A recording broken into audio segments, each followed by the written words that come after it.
I'm a sleep consultant and I used a snoo for my second baby, so here are some of my tips to help with the transition to a cot. Now, I was lucky. I had quite a smooth transition because my baby had started self-settling.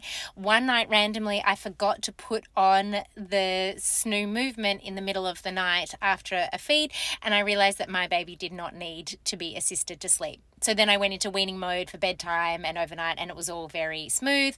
But I understand that is not everyone's experience. So if you, like this commenter, have an older baby, this baby's 8 months old, was in the snoo swaddle for a long time and is having issues self-soothing, treat this as if it was any other sleep association that your baby was used to and needing to transition away from. So some babies are used to having the dummy placed a million times or being rocked to sleep or bounced to sleep or fed to sleep.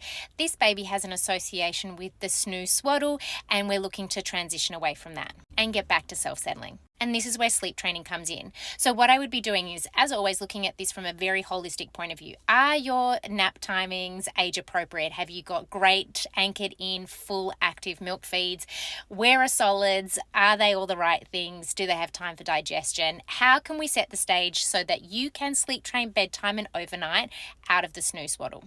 Then it's about putting your baby down, awake, into the cot without the snoo swaddle, so in an arms out sleeping bag, and using a consistent sleep training technique until they fall asleep to give them the opportunity in an incredibly supported way to self-settle. Then what you're going to do with all of those overnight wakings, even from 3 a.m. till 7 a.m., is you are going to use exactly the same resettling technique. Essentially, every overnight waking outside of a scheduled feed, which you may or may not have at 8 months old, is going to be your sleep training technique. Now, at this age, there is no doubt that I love a timed check, modified Ferber style approach, because I find a lot of 8-month-old babies are very easily overstimulated with you being in the room, pat, pat, shush, shush, standing up, standing down.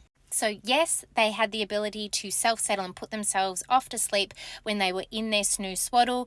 We're now asking your baby to do that without that association that they know. They've probably got hands everywhere. They need an opportunity to figure out how to use that self-settling skill set that they've still got, but with just a few new variables. And your consistency and patience and confidence is what is going to help your baby figure that all out.